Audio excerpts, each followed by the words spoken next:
या स्वामी विवेकानंद या ताई स्वामी विवेकानंद प्रतिष्ठान जयंती महोत्सव गंगाखेड स्वामी विवेकानंद यांच्या 163व्या जयंती उत्सव व्याख्यानमालेच्या निमित्तानं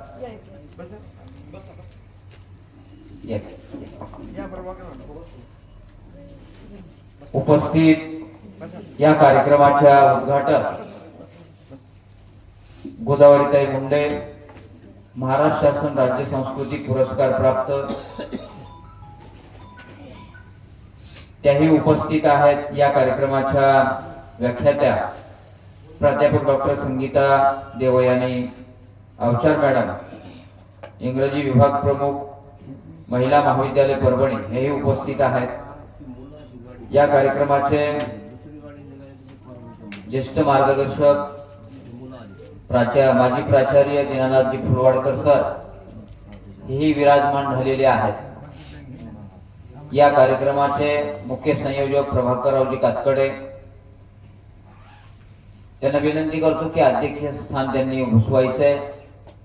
या कार्यक्रमाचे उद्घाटक व सर्व पाहुणे मंडळींना विनंती करतो की विवेकानंदांच्या प्रतिमेचं पूजन करून घ्यायचंय। या कार्यक्रमाच्या व्याख्यात्या उद्घाटक तसेच मार्गदर्शक फुलवाडकर सर यांना विनंती करतो या तुम्ही या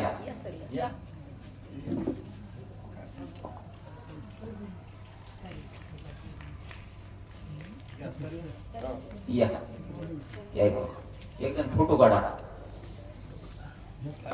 मोबाईल आहे तिथं कुठला सुंदर काढा। विवेकानंदांचा विचार घराघरामध्ये पोहोचवण्याचं कार्य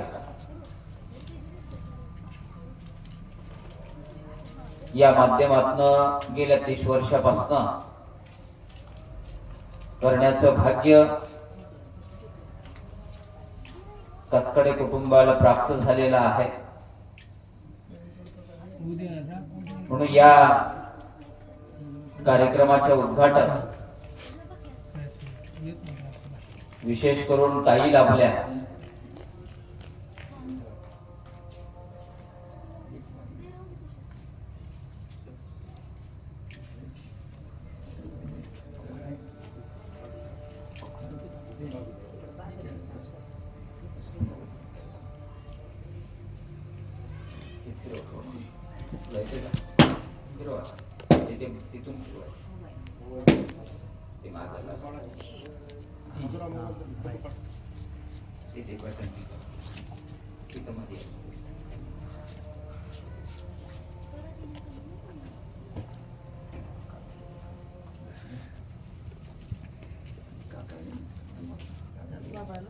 हे ना फिरवीत राहायचं व्यवस्थित आहो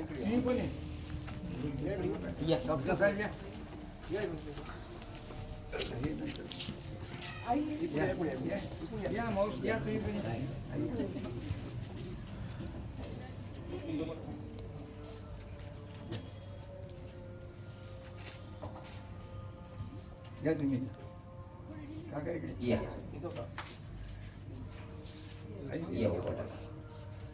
एक मिनिट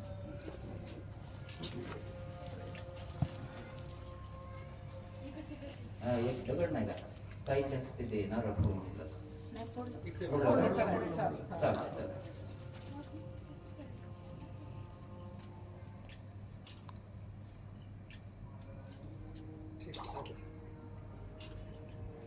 धन्यवाद। बसून घ्या। या स्वामी विवेकानंदांच्या प्रतिमेचं पूजन या कार्यक्रमाच्या उद्घाटक गानकोकिळा गोदावरीताई यांच्या हस्ते तसेच फुलवाडकर सर, या कार्यक्रमाच्या व्याख्यात्या संगीताताई त्यांचे माता पिता प्रभाकररावजी कातकडे दीनानाथजी फुलवाडकर सर यांच्या हस्ते झालेला आहे. आपली परंपरा अशी आहे, भारतीय संस्कृतीमध्ये मी जास्त वेळ घेणार नाही आणि इथून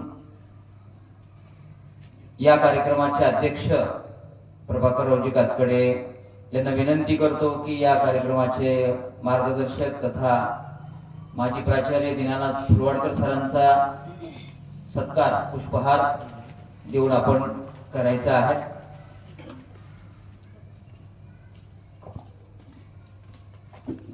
फोटो घ्या एकदा.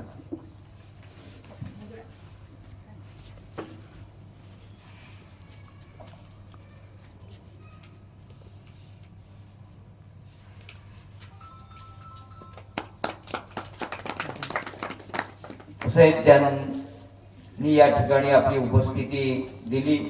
या कार्यक्रमाच्या उद्घाटक गोदावरीताई मुंडे महाराष्ट्र शासन राज्य सांस्कृतिक पुरस्कार प्राप्त, पुरस्काराच्या पेक्षा मोठ्या ताई आहेत. त्यांचा शाल पुष्पहाराने सुमनजी कातकडे ताईंना विनंती करतो की आपण त्यांचा सत्कार करायचा आहे. विशेष म्हणजे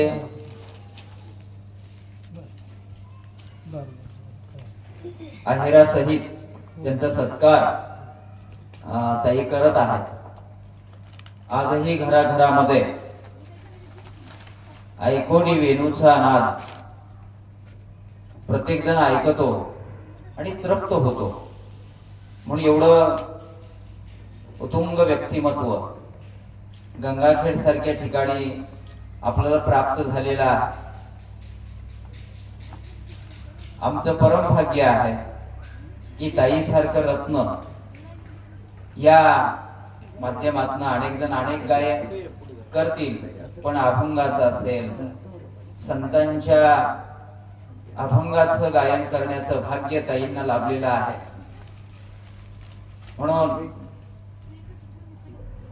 चांगला फोटो घे.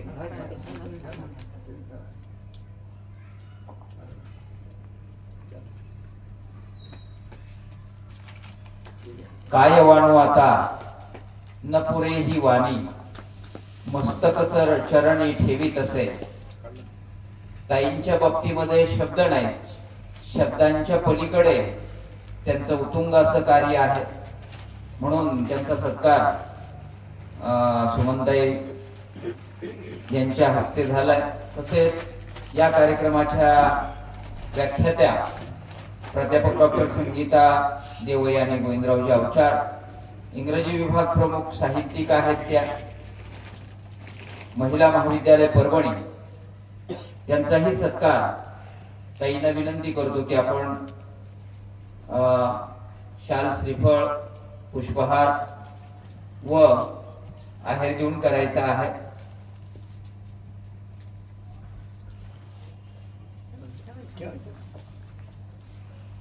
अगदी इंग्रजी विषय शिकवत असताना सुद्धा विवेकानंदावर त्यांचा अभ्यास आहे.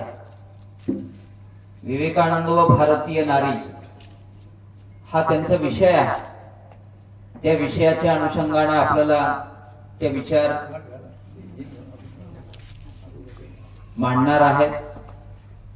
म्हणून त्यांचा सत्कार गंगाखेड विवेकानंद व्याख्यानमालेच्या मध्ये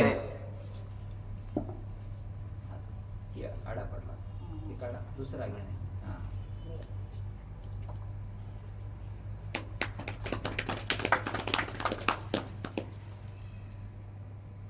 ताईंचा सत्कार होतोय, त्यांच्या माता पित्यांचा सुद्धा सत्कार करणं हे आपलं कर्तव्य आहे. त्यांच्या वडिलांना विनंती करतो की आपण या, पुढे या. पुष्पहाराने सत्कार परबत सर.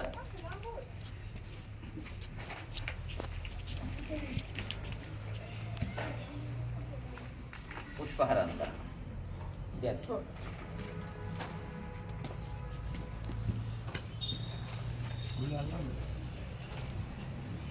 फोटो काढून घे, फ्लॅश मार. ये बाळ, तू आता ऍक्टिव्ह व्हायचं तू.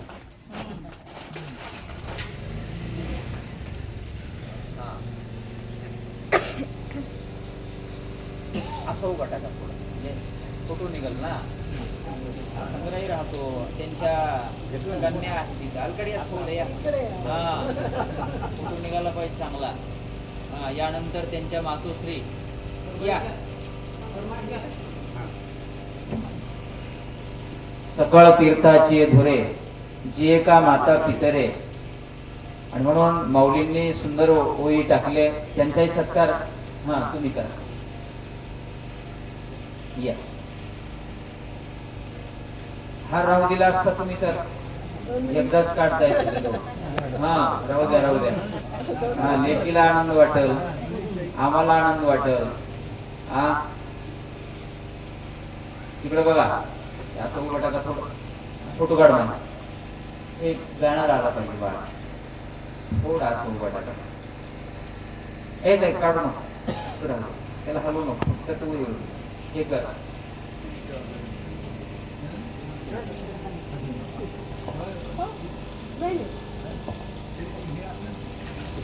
सत्कार करा ना मग त्यांचा. अरे तसं नाही त्यांच्या ते महत्वाचे आहेत ना असं कसं म्हणून ताईंचे पती डॉक्टर दिगंबररावजी कदम हे उपस्थित आहेत त्यांचाही सत्कार करणं आमचं परम कर्तव्य आहे. म्हणून पुष्पहारने सत्कार करण्यासाठी मी राजेभाऊ देशमुख यांना विनंती करतो की त्यांनी तो सत्कार करायचा आहे. ते सुंदर कार्य करतात राजेभाऊ. सदोदित स्वच्छता अभियानच्या माध्यमातून गोदावरीच्या रविवारी मग ते स्वच्छता अभियान माणिक मुंडे महाराज गोदरीकर हेही करतात आणि तेही करतात. विशेषता आहे त्यांचाही पुष्पहार सत्कार राठोड सर आपण करायचं ह्यांचा राजू इथं उभा टाका एकच मिनिट उभा टाका त्यांचा सत्कार करा.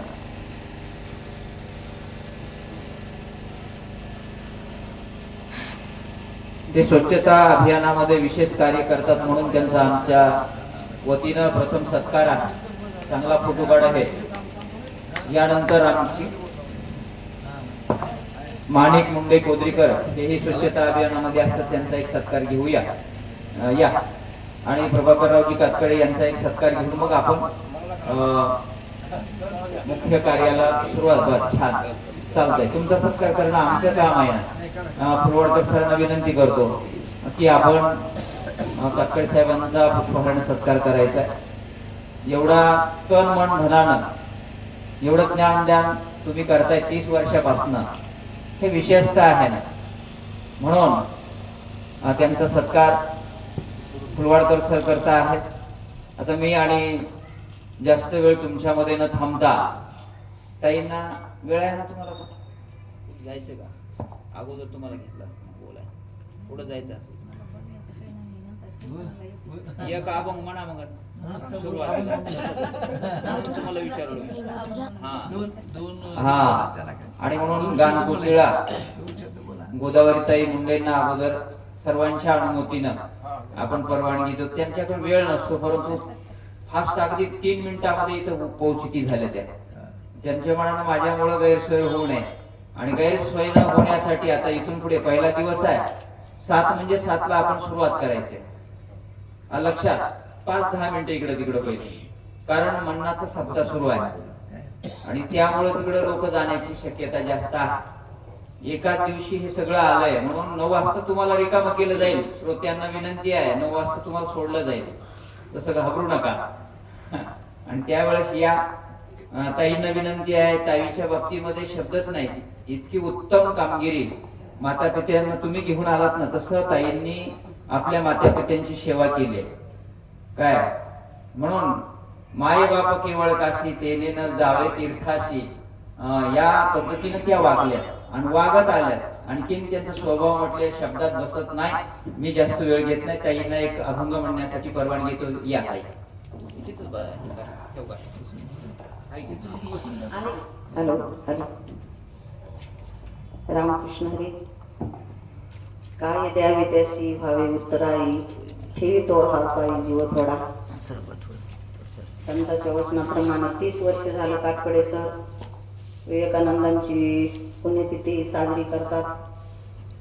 त्यांना धन्यवाद देते आणि मला उद्घाटनासाठी बोलले त्याच्याबद्दल मी त्यांचे आभारी आहे. बोलण्याचं जास्त मला कुठं काही प्रसंग पडत नाही, त्यामुळं बोलण्याची वेळच कुठे येत नाही. पण अभंगाची सेवा करते आपल्या समोर आणि कीर्तनाला मी पण येणार आहे मी नंतर. धन्यवाद. रामकृष्ण हरी.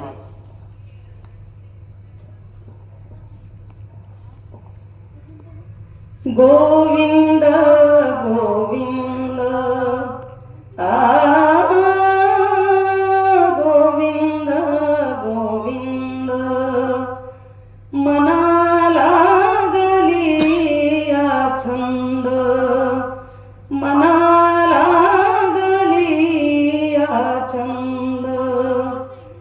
गोविंद ते काया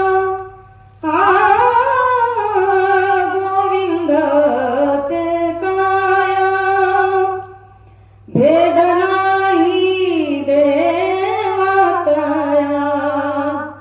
भेद नाही देवातया. गोविंद गोविंद गोविंद गोविंद मनाला लागली छंद, मनाला लागली छंद. तुका माने आळे आळे, तुका माने आळे जीवेनु रे जीवे गळी, जीवेनु रे जीवे गळी. गोविंद गोविंद गोविंद गोविंद मनाला लागली छंद, मनाला लागली छंद. गोविंद गोविंद गोविंद गोविंद गोविंद गोविंद गोविंद गोविंद. धन्यवाद ताई. गोविंद गोविंद मना लागलिया छंद, एवढा छंद त्यांनाही लागलेला आहे. सुदोदित हरिपाठ असेल, काकडा असेल, नित्याचं सर्व भजन महाराष्ट्रामध्ये क्वचितच व्यक्ती पाळणारे आहेत. त्यापैकी ताई नित्याचं भजन, काकडा एवढे अभंग करतात, तुमच्या शब्दात वर्णन होऊ शकत नाही. प्रतिजनाबाई म्हणून त्यांच्याकडे आम्ही पाहतो. अगदी स्वजोळ व्यक्तिमत्व आज प्राप्त झालं, म्हणून तुमचे शब्दांनी आभार व्यक्त करून तुम्हाला परवानगी देतो. यानंतर कातकडे साहेबांना मी विनंती करतो की आपण प्रास्ताविक करावं. या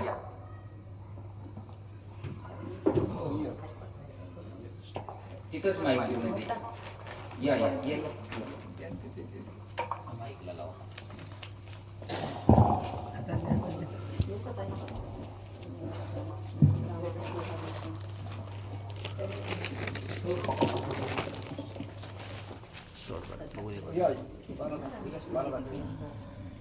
सर येते मी. रामकृष्ण.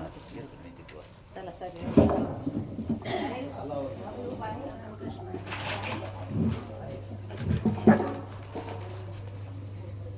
आदरणीय व्यासपीठ आणि पार्थगण अर्जुनाचं काम करणारे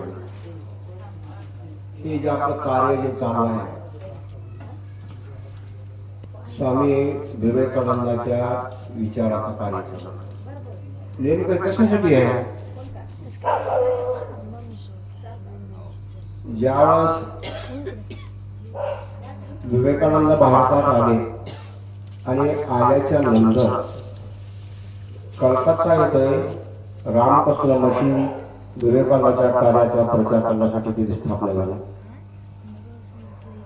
विवेकानंदाचं वाङ्मय जे आहे त्या ठिकाणी या संस्थांमार्फत पूर्ण नेहरूजीच्या काळामध्ये स्वतः नेहरूजी उपस्थित असताना पंतप्रधान होते त्यावेळेस त्यांनी ते सर्व कार्य उभं करण्यासाठी मदत केली आणि त्याच्यामध्ये पंतप्रधानांना भाग घ्यावा म्हणून दिला. त्या ठिकाणी प्रोसिडिंग पूर्ण लिहिलेल्या ज्या आश्रमामध्ये हा एक प्रश्न आहे. दुसरा प्रश्न की कन्याकुमारीला एक मंदिर बांधलेलं आहे, तिथे एक आश्रम आहे, त्याचं कार्य वेगळं आहे. जगातले जेवढे राष्ट्र आहेत त्या सर्व राष्ट्राने आपल्या आपल्या धर्माचा एक प्रतिनिधी दर 6 महिन्याला त्या ठिकाणी जमा होऊन प्रत्येक राष्ट्राला आपला अहवाल द्यायचा आहे कमिटीकडे. आणि त्या कमिटीकडे पूर्ण निर्णय घेऊन जगाची शांतता कशी प्रस्थापित होईल, या जगामधला विध्वंसक वरती केव्हा बंद होईल, अशा प्रकारचे जे जे राष्ट्र प्रमुख सांगतील धर्म परिषदेसमोर तर त्यांचा अहवाल करून जगामध्ये हे राबवायचे. हे 2 प्रकारचे 2 कार्य आहे. परंतु कन्याकुमारीला हे काम चालत नाही, कलकत्त्याला चालत नाही. गंगाखेडमध्ये जनाबाईच्या पुण्यामुळे फक्त हे एकच काम विवेकानंदाला जे अपेक्षित आहे भारतात आणि जगात चालते. का चालतंय? विवेकानंदाचा वाङ्मयाचा प्रचार एकच केंद्र आहे, ते जे संस्कार केंद्र आहे. दुसरं केंद्र कोणी करीत नाही, कुठली संस्था करत नाही, कन्याकुमारीचे करीत नाही किंवा हिंगणाश्रमचे करीत नाही किंवा इतर कुठल्याही प्रकारचं काम भारतामध्ये सुरू नाही. परंतु नेहरूच्या काळात ठरलेलं होतं आणि पाश्चिमात्याकडे जाणं त्याचं काय कारण होतं? त्या जगातले सर्व राष्ट्र सोडण्यासाठी त्याचं काम होतं, तिथे सोडून दिले जगातले राष्ट्र विवेकानंद सोडले. मग आता हे जे वाङ्मय जे आहे ज्ञान विज्ञान आणि अनुभव या धर्तीवर ह्या विश्वाचा अंतर्कवच आणि बाह्य कवच जड आणि चेतन त्या दोन्हीच्या मिश्रणामधून पूर्ण ज्ञान लिहिलं, अनुभव लिहिले, साधना लिहिली आणि त्याच्याकडून फळप्राप्ती कार्याचे कारण हे पूर्ण सूक्ष्म फिजिक्स केमिस्ट्रीच्या अक्षरे पूर्ण. आणि हे वाङ्मय भारताला पूर्ण प्रचार करून प्रदेशामध्ये प्रचार करावा असं या ठिकाणी त्या ठिकाणी त्या आश्रमाचं कार्य होतं ह्या कलकत्त्याच्या. परंतु कुठंच काम झालेलं नाही. म्हणून मी अभ्यास केल्यानंतर पूर्ण विवेकानंद 10 खंडे थेरी प्रॅक्टिकल झाल्यानंतर काय करावं त्यांनी बेलूर मठाची नियमावलीमध्ये नेमून हे लिहिलेलं आहे. आणि कमीत कमी आपल्या वर्गाला 40 गुणात्मक संख्येनं राहावं आणि जास्तीत जास्त 100च्या पुढे या ठिकाणी अपेक्षित नाही आहे आणि 40 अपेक्षित आहे. म्हणून ह्या पद्धतीने हे कार्य सुरू झालेलं आहे. आणि हे जगातलं पहिलं कार्य ह्याच्यावर होतं का हे कुणाला माहीत नाही. हे जे वाङ्मय जे आहे हे राजयोग सिस्टम आहे. राजयोग म्हणजे दुसरं काही नाही. ही राजयोग्य प्रणाली जी आहे उष्ण कटिबंध, समशीतोष्ण आणि शीत कटिबंध जगातल्या सर्व कोपऱ्याने साधू संत आणि सर्व राष्ट्रप्रमुखांनी काम करायचं. आणि त्या कलकत्त्याचे जे आश्रम आहे त्या आश्रमामध्ये असं ठरलं की वेद विद्यालय ओपन करून त्या ठिकाणी सर्व विद्यार्थी जिथं शिक्षणासाठी तिथे गुरुकुल पद्धतीने चालावं आणि गुरुकुल जे तज्ञ मंडळी ह्याच्यातून जे निर्माण होईल ती प्रदेशामध्ये विवेकानंदाच्या विचाराचा घेऊन प्रचार करावा. आणि ज्याला कमी ज्ञान असेल किंवा कमी त्या ठिकाणी भारतामध्ये त्यांनी प्रचार करावा अशा प्रकारचा उद्देश होता. परंतु या ठिकाणी कुठलंच काम सक्सेस झालं नाही. त्याच्यानंतर येणाऱ्या पंतप्रधानांना किंवा सरकारनं कुठली दखल घेतलेली नाही. म्हणून आज जर विवेकानंदाचा नाही जर वाङ्मय वापरलं भारत आणि जगानं तुम्हाला पुढच्या काळामध्ये जे मागचे जे 150 वर्षाची सत्ता मिळण्याची आहे अशा प्रकारचं असं विध्वंसक वरती ह्या जगामध्ये सोडवून जे एक राष्ट्र अधोगतीला जाऊन नकाशातून झिरो होण्याची स्थिती निर्माण होणार आहे. त्याच्यामुळं हे सर्व राष्ट्रप्रमुख उठून आणि प्रत्येक राष्ट्राला करणं गरजेचं आहे. आणि हे वाङ्मय जे आहे हे काय कुराण, बायबल आणि भगवद्गीता या 3 ग्रंथाचा मुख्य सार सांगितलेला आहे. दोन्ही ग्रंथ समन्वय आहे, कुणाला विरोध नाहीये, ज्ञानामध्ये विरोध नाही, सारखंच ज्ञान आहे. कुराणामधलं जे ज्ञान आहे हे अरबी भाषेमध्ये लिपीमध्ये आहे हे समजत नाही. इंग्रजी मधलं जे ज्ञान आहे हे बायबलमध्ये समजत नाही. आणि आमची गीता संस्कृतमध्ये समजत नाही, व्याकरण समजत नाही, अर्थ समजत नाही, पण ते अर्थ करून घ्या वाचणाऱ्याने सुद्धा त्याचा योग्य उपयोग केलेला नाही. म्हणून ही आजची परिस्थिती निर्माण झाली आहे आणि याच्या अर्थ या धर्तीवर पूर्ण समन्वय आणि शांती प्रस्थापित करण्यासाठी जे वाङ्मय आहे. म्हणून हे वाङ्मय प्रचार जोपर्यंत भारत सरकार प्रतिनिधी लोकप्रतिनिधी करत नाही तोपर्यंत त्यांच्या लक्षात येत नाही, तोपर्यंत हे अशाच प्रकारचे अधोगती होऊन सर्व जगामध्ये अशांतीचा मार्ग निर्माण होणार आहे. आणि हे जोपर्यंत हे करत नाही, विवेकानंद सर्व वाङ्मय प्रचार करत नाही तोपर्यंत जगाची आणि कुटुंबाची जगातल्या कुठेही शांती प्रस्थापित होणार नाही. अशांतता निर्माण होऊन विध्वंसक वर्गी कुटुंब राष्ट्र आणि सर्व निसर्गिक संपत्ती नष्ट होऊ नये. या ठिकाणी या धर्तीवर हे वाङ्मयाचं हे केंद्र चालतंय आणि ह्याच्यावरून शक्ती निर्माण झालेली आहे. महाराष्ट्रामध्ये या 30 वर्षा काळामध्ये 200 लोक काम करतात. विवेकानंद वाचून व्यासपीठावर 200 लोकांचं कार्य सुरू आहे. आपलं आज जरी दिसलं तरी महाराष्ट्रामध्ये 200 लोक पूर्ण या ठिकाणी या व्यासपीठावर लोक आहेत. सर्व कोणी वकील आहे, कोणी डॉक्टर आहे, कोणी जज आहे, अनेक प्रकारच्या सगळ्या लोक या ठिकाणी कार्य करून गेले आणि ते व्यासपीठावर बोलतात, व्यासपीठावर सांगतात. म्हणजे विवेकानंदाचं महाराष्ट्रामध्ये जोरात काम चालू आहे. म्हणून एवढे 2 शब्द सांगतो. प्रतिध्वनी मारायला थोडा करू. हा, धन्यवाद साहेब. म्हणून विवेकानंदाचे विचार जर आपण घराघरामध्ये पोहोचले नाहीत किंवा आपल्या मुलांना दिले नाही तर येणारा काळ तुम्हाला माफ करणार नाही.